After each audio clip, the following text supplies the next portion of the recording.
Yeah. My entire image of Boston is fucking Ben Affleck in Affleck? In that fucking, what was the movie? Ben Affleck. Ben Affleck in Good Will Hunting. His character is my vision of Boston. Ben Affleck. Matt Damon in Good Will Hunting. Ben Affleck saying the words burger sandwich. That is my vision of Boston. Stop it. One of the angels from Dogma is not selling me insurance. It's Ben Affleck. E. Not A. No, Gilbert Gottfried. The man who does nothing but play Bert in his life. And then no longer gets to play Bert. It's 2-0, Daisy. My mind can't stop saying Ben Affleck. God, I hate you. I'm going to say that at work, and I'm going to get made fun of. We haven't started recording yet. Did you say Affleck? Affleck. It is the bottom of the fifth. Because that's how his name is spelled. Ben Affleck. I'm just calling him Ben Affleck from now. No, and Ben Affleck. So Ben Affleck saying when I come down, burger sandwich in the car in Good Will Hunting is how I view all of Boston.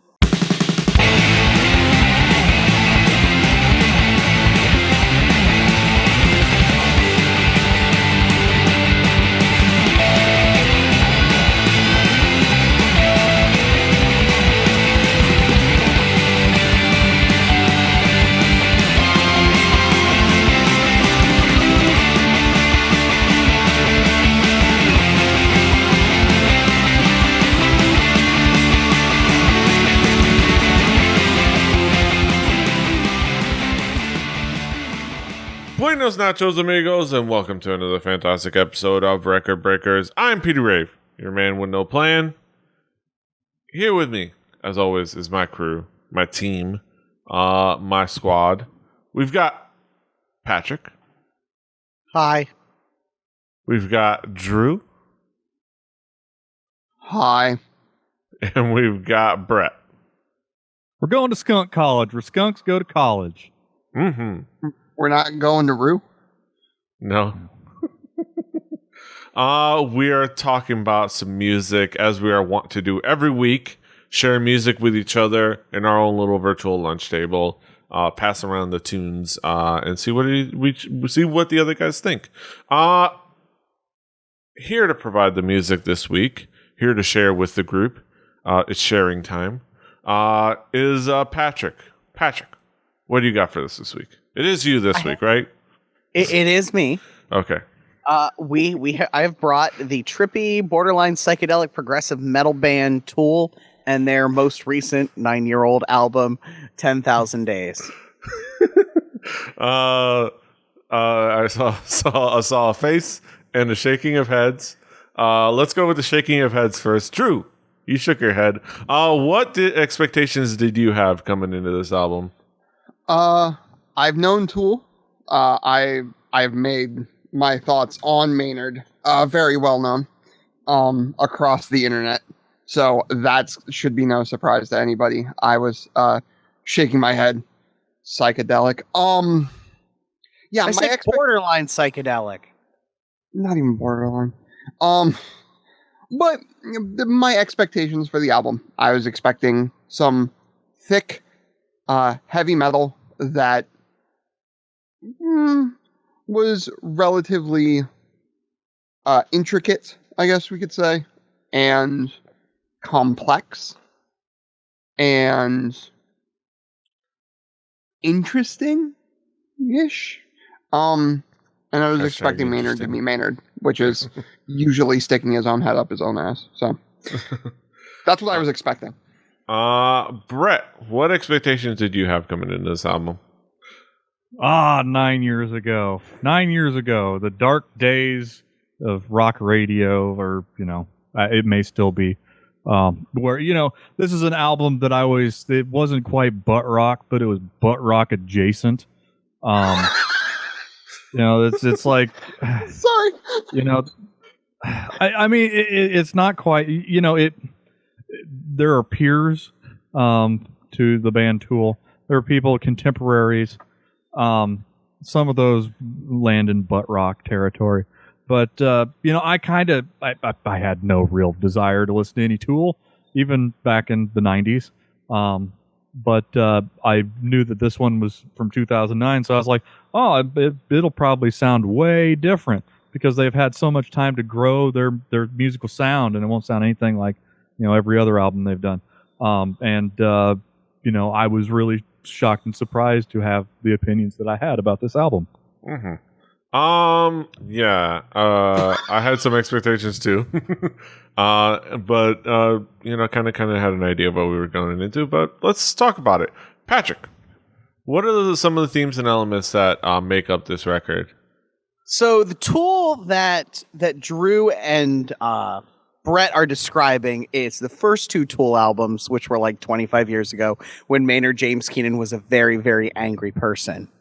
Then Lateralis happened, and then this album where they got a lot trippier. The music sort of, the band, the actual, like, the guitar player, bass player, drummer, got to have a lot more fun, and Maynard sort of just became kind of the vocalist of the band, and became a lot less angry and crazy and a little more introspective and just a better writer.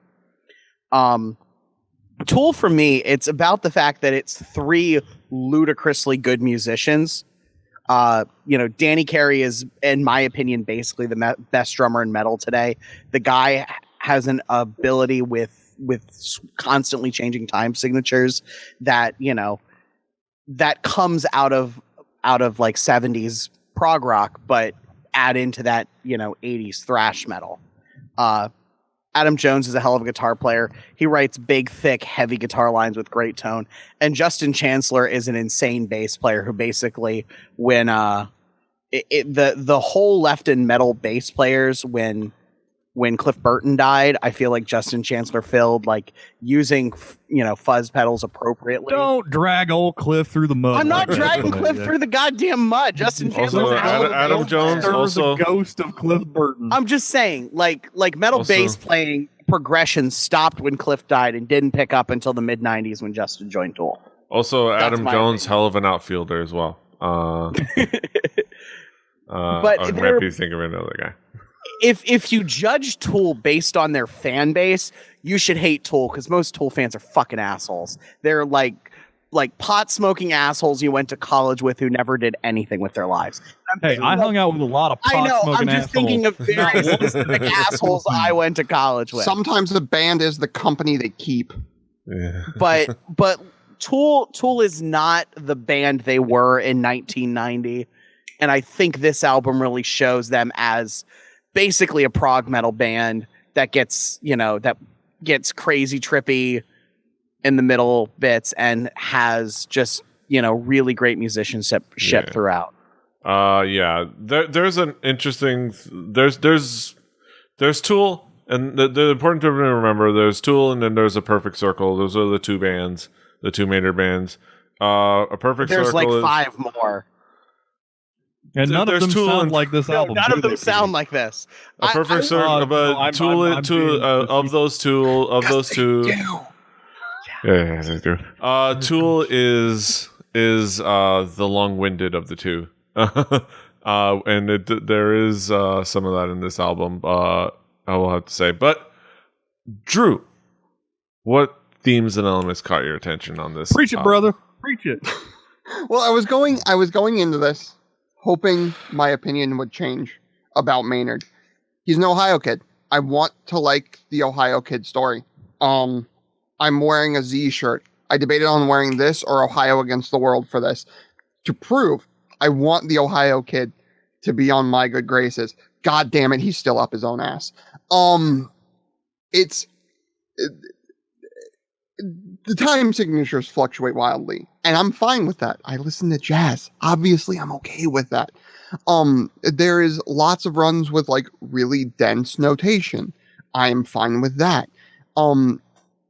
It's got this like cool, thick, dirty tone throughout. I'm fine with that. The entire thing feels like it's trying to be deeper than it is. And because of that, they delve into this place where none of it's fun to me. There are some bright spots here and there that are fun, but nothing feels fun to me. I will say, in Tool's defense and in the defense of Patrick,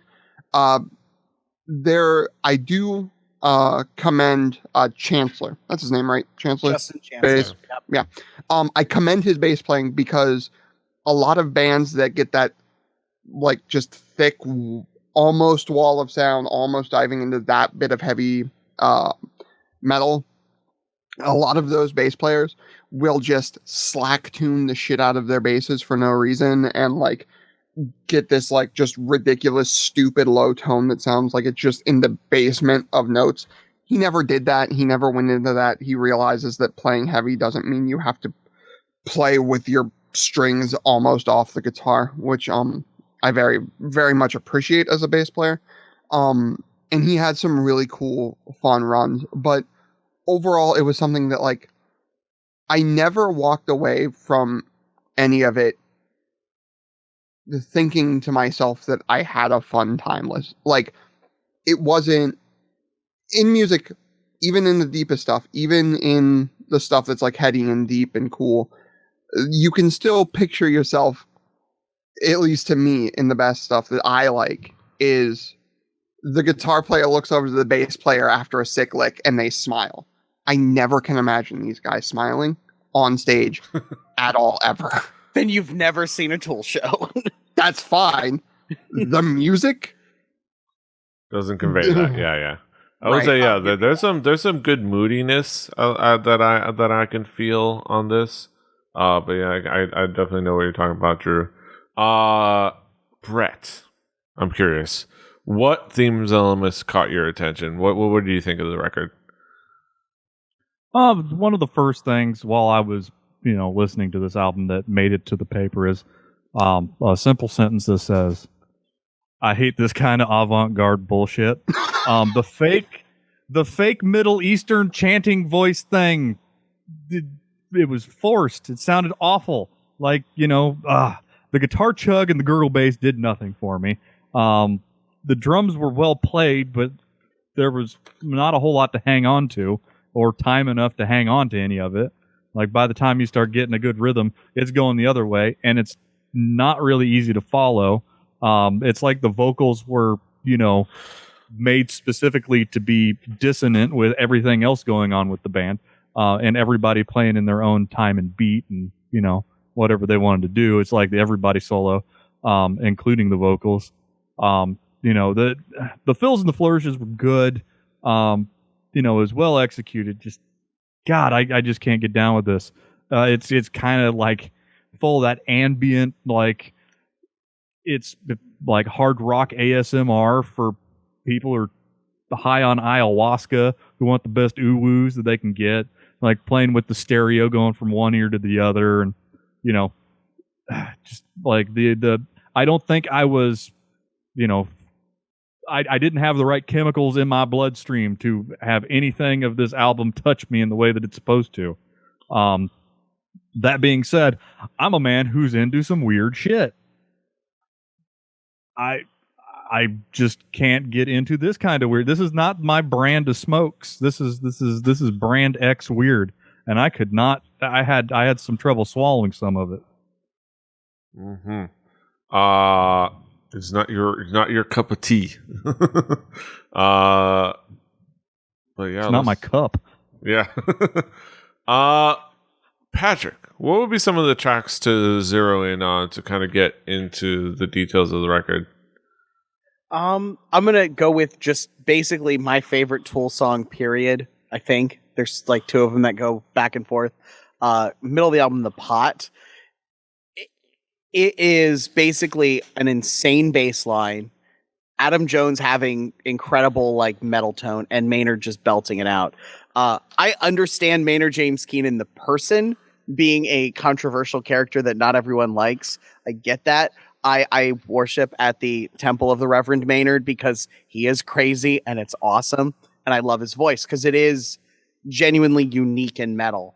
Everyone else, like you have so many people who now are just screaming because that's the thing to do, or sound like they're trying to either rip off of James Hetfield or Dave Mustaine, because that's what you do in metal, is you rip off of the past. And I feel like he kind of went out on his own way. He should have been ripping off Halford. That'd be skillful. That would be skillful. Agreed. because that's what I think of when I think of heavy metal. But I think this song represents the post-Angry Years Maynard James Keenan. Like, the guy just can freaking sing, and you get this whole like crazy, Justin Chancellor doing the crazy playing with bass feedback, which, like, watching him do it live is even more amazing because it is such a hard thing to control at that volume, and he does. Yeah. The opener, Vicarious, I really love. I think it's a really good, like, that's what Tool, like, later Tool is, like their second two albums. Zombie I really enjoyed, and towards the end, Rosetta Stone, where like you get there's like 6 different time signatures in the song, and that to me really is fun. Other little moments, like right into you get tabla drums, and Danny Carey like legitimately plays tabla, and tabla is not just Indian bongos. Like, the actual technique to do it right is so antithetical of if you've ever played like Latin hand drums at all. It's so the opposite of that, and I love that Danny Carey brings that into metal music. Like, in the same way that you love love Jethro Tull for putting flute and rock music, I love Danny Carey for putting tabla in metal. Hey, remember when Adam Jones was TNA World Tag Team Champion? Oh wait, different Adam Jones. Isn't that what Pac-Man Jones's name is? Yeah. Yes, it is. Yeah, Adam Jones. yeah. Also, this Adam Jones helped make Jurassic Park, because his, like, before he was in Tool, and for the first couple of years in Tool, he worked in special effects. All those crazy Tool videos that are stop motion, Adam Jones made. Man hit his pinnacle with Mr. Spielberg. Great cornerback. Well, no, not great. But, Great Drew. messed up cornerback. Not that one, but still. Can play a ball. Drew, if you can pull yourself together at my You just, like, stupidity. keep naming other famous Adam Joneses. All right, cool. That's the game Drew. we're playing this evening. That's the all bit. right. What are some of the key tracks for you? We're going to start out with Vicarious. For some reason, the Vicarious, when I thought about it, brought me back to being a 13-year-old going to the Robin Hood in Kent and listening to art metal bands, and just like that artsy fartsy sort of metal that was big in the Kent Akron scene at the time, and then like going home and looking up other like cool metal bands and trying to play the bass parts. Just as a confession, yes, I was the bassist that played Scream of the Butterfly way too much. I'm that guy. I apologize for that. Nobody should listen to Acid Bath. But it's sort of something that I'm not a part of anymore because it feels I don't know. To get into more of why I'm not a fan of it, Wings for Marie, my eyes rolled when this song started. It reminded me that I'm listening to a band that's fronted by a metalhead that also owns a vineyard. It does some weird shit with time signatures, and that's cool. I give them credit for that. Not a lot of bands do that in like popular music. And Tool, I would still say, is a pretty well-known band. And hey, hold on. I can't leave this just... You can't be shitting on people with vineyards. I mean, come on now. I can when they're making music that's constantly complaining. Don't rope them all together. Yes. Hey, okay. What Gary other metalhead Vaynerchuk is going to have something to say about this. And still tries to be super metal. Yes. Hey, Gary Vaynerchuk. I'm sure there's a heavy word metal with you. venture out there. But, and that's sort of my beef with Tool as a whole. But we'll go on to the pot because I have actually a couple of good things to say about the pot. Somebody needs to clip that out. hey, Ice Swarm. Yeah, I'm sure Ice Swarm listens to this. But I will give it a slight nod for the cool percussion work in the intro. And this is the first time in the record where that thing I said before, I kind of like my music to have like this upbeat tone to it where I can feel like the people that are making it, even if they're making it about something sad, that they're just happy to be making it. This bass line had that to me. I can imagine, like, because I've done it myself, where the verse is like super weird and complex and goes a bunch of places, and then the chorus is a little bit more laid back. And then when you're done playing like the ridiculous bullshit, you kind of smile to yourself and look up at the audience like, hey, did you see that cool bullshit I just did? Like, check me out. I did some cool bullshit. Like, look, that was a tasty jam, and I just played it. I played the tasty jam. So I could very much dig that bit of awesome bassness. Mm-hmm. Brett, what would be some of the key tracks for you? It'll be more like key moments. Because I really this album was very it swam together a whole lot, and Vicarious gave me something that I really enjoyed.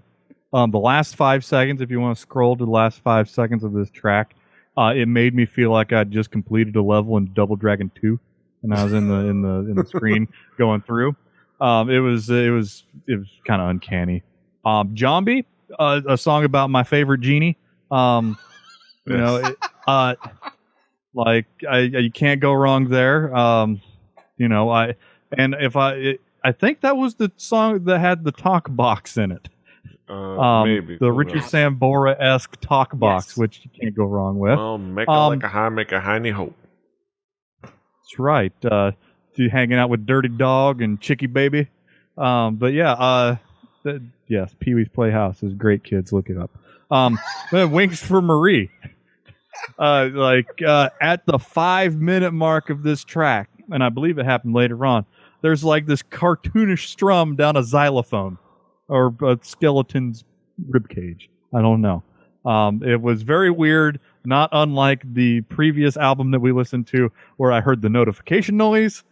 Every time I heard this track, I couldn't help but hear that little it just like there's a Filmation cartoon getting ready to come on, like He-Man's coming up next. But oh man, I like He-Man. Yeah, but seriously, that Richie said, nobody's busted out the talk box. The 2009 Talk Box Award goes to this album. 2006, by the way. Or 2006, sorry, the 9 years ago award. Jesus Christ. Make a new album. Yeah. Yes. I will wrap things up tightly, but when it comes to tracks, that it opens up. There's it has talky bits. It has thunder and lightning noises. It's got all kinds of stuff. If you're into that kind of stuff, but I really had a lot of trouble pinpointing what made this album tick, and that's why I can only say that things sound like Double Dragon 2. Yes. Double Dragon. That's a good way to go on that. Let's go back around, talk about some conclusive thoughts. Drew, what would be your conclusive thoughts about the album as a whole? In my area of the world, a lot of people know Ravenna for a few things. And Maynard happens to be one of them. The other things being pot, heroin, and crystal meth. Of those four, I guess Maynard's the best one. Arguable. But that crystal meth is fun time. Yes. I'm sure meth is what we want to be promoting on this show. That's right, kid. But no, if you want, this band is definitely not for me. But if you want ridiculously complex music that also complains, I guess this is the band for you. Or if you're really super stoned, because that's most of the people I know that like Tool. Yeah, are really super stoned. I'm not super stoned. I don't know if that was clear. Yes. By I your think we- screen name being X, Drucifer X. Drew I lives clean for America. I only have extras for X because the guy who is on Drucifer won't answer my emails to buy his Twitter handle for $10. Not even kidding. Damn. I've tried. I've sent him 3 emails. I'm like, dude, I'll give you like $5, $10. Like, Yeah. Brett. Speaking of desirable Crystal meth? usernames. Yes. Speaking of desirable usernames, Brett, what would be your conclusive thoughts on the album as a whole? Guys, I really did enjoy my time with this album. If you're a tragic mess of a teen who's living like a new metal coming of age movie, this might be for you. If you're someone that wants to see the lasting legacy of modern rock and roll music as of the 2000s and what it was and why it isn't anymore, this album might be for you. If you want something fresh sounding, that stands on its own and doesn't really, draw too heavily from things that had been done before, this probably isn't for you, in my opinion. I had trouble telling this, like if I was doing the Pepsi Challenge again, put me down with this type of music with that fucking vocaling style that drives me fucking insane, and a little bit of talk singing. There's talk singing. I forgot to bring up talk singing again. It only works with One Night in Bangkok, but I'm an old crotch of a man who doesn't like anything and is wrong all the time. But I think I have something going here. But your mileage may vary. Yeah. YMMV. I will say that I have historically liked Tool in the past. And I have like historically liked PETEY until now. And I've historically liked A Perfect Circle, and quite a few of the songs. And yeah, this is a Tool album. I don't know if it necessarily stands the test of time, but I will say I enjoyed it better than Brett and Drew did. So I thought I'd throw that positive vibe on there. Drew, I think you had something else you want to say? I do have something to say. If we could get a John Hughes style coming of age movie with Tool doing the soundtrack, I will take back everything that I've said. If there's badass Pentecostal music, I'm in. That being said, Patrick, you get the last word. What would be your conclusive thoughts on the album as a whole? Drew and Brett are wrong. If you can ignore Tool fans and the fact that Maynard James Keenan is a little bit insane, I think in the best way, I think Tool are fantastic. They are where most of what is called progressive metal is progressive rock, but with like double bass drumming. This is metal, but with progressive rock elements, and therefore I really, that sort of suits me and my sort of metal leaning taste. They're great musicians. And I think this album is like, if you don't want the angry, whiny Maynard James Keenan, which I understand why people don't like that, you get that here. And also, fucking fantastic live act. Like, their live show is one of the best I've ever seen. And they have lasers. And how can you not love a band that has a laser show? Freaking laser beams. I feel like this is when like 70s prog rock died, when it just sort of died out in the early to mid 80s. It never died for me. I know, but like when like it's real to me, damn it. When new bands weren't happening anymore and it was just sort of Rush and King Crimson kept making albums, Tool picked up from there and tried to do something else with it and took that influence, mixed it with thrash metal, put it in the meat grinder, and it all kind of worked out. So go listen to this. And they only have 4 fucking albums in 25 years, which is really fucking infuriating as a fan, but it's also like why they like don't all hate each other. And we'll release another album next year. Also, good luck trying to find this on a digital medium. Oh, is it like avant-garde? Oh, have they like not released this anywhere? And I just not on Spotify. It's 2000. It's not on Spotify. It's the what? Is it on RDO? You can't Nope. buy it. Nope. You not can't a Tool album buy a it mile on from Amazon. RDO. Like you You can't can't buy buy it the on digital Amazon, copy on digital Amazon music. or Google Oh Music. god damn it, Tool! Stop making Get it on tape at the Sam Goody.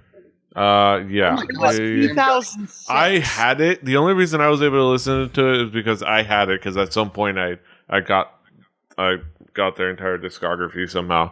I paid money for this goddamn album. Sorry.